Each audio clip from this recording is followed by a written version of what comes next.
महत्त्वाच्या विषयांवरती नीलम गोरे संवाद साधत लक्ष असेल तुर्तास पुढची बातमी बघूयात। नसरापूर प्रकरणी कोर्ट 29 जूनला महत्त्वाचा निकाल देणार आहे। नसरापूर प्रकरणातील आरोपी दोषी असल्याचं सांगण्यात आलंय। 29 जूनला निकाल लागणार आहे। त्या निकालाकडे सगळ्यांचं लक्ष। 29 जूनला नराधम भीमराव कांबळेला शिक्षा सुनावणार आहे। मुलींवरती या दृष्टिकोनातून न्यायालयाने तिथले साक्षी पुराव्यांचा विचार करून फाशीची शिक्षा द्यावी अशीच भावना माझ्या मनामध्ये आहे आणि आमची ती अपेक्षा आहे। कुटुंब कोणी त्याच्या सोबत आलेलं नाही। ज्या प्रकारे त्याला पण विचारलं न्यायाधीशाने, तो सुद्धा निरुत्तर होता, काही बोललं नाही। मुळामध्ये त्याच्या कुटुंबाने त्याला बेदखल केलेलं होतं। तो कुटुंबाबरोबर राहतच नव्हता।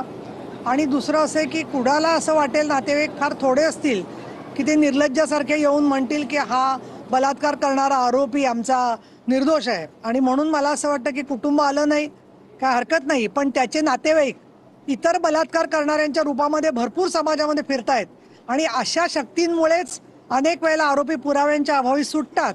आणि म्हणून अगदी कुठलाही हा माणूस असा अंदाज नसतो आणि तो छोट्या मुलीवर झडप घालतो। अशा ज्या घटना घडतायत तर मला तर वाटतं सरकारने या मुलींच्या संदर्भात जे कायदे केलेत, कमिट्या केलेल्या आहेत, पण ठिकठिकाणच्या पोलीस स्टेशननी अशा प्रकारची हिस्ट्री असणाऱ्या लोकांची ऑफेंडर्स लिस्ट ठेवून ती देखील लोकांना जर का आसपासची कुठे तपासणी करून घ्यायची असेल तर ती उपलब्ध करून दिली पाहिजे की या माणसाची किंवा अशा लोकांची काय काय प्रकारचे लोक गुन्हे करून संभावितपणे वावरत आहेत त्याची देखील प्रतिबंधात्मक कारवाई झाली पाहिजे।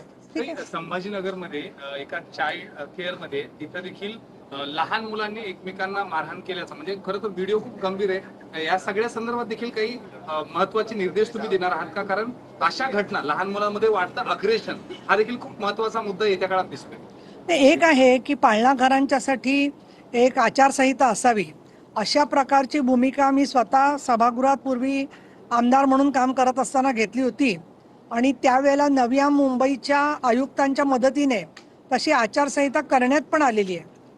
राष्ट्रीय महिला आयोगाच्या वतीने देखील राज्य सरकारला तसे निर्देश देण्यात आले होते, परंतु ती काही कारणामुळे आचारसंहिता तशीच प्रलंबित राहिलेली आहे।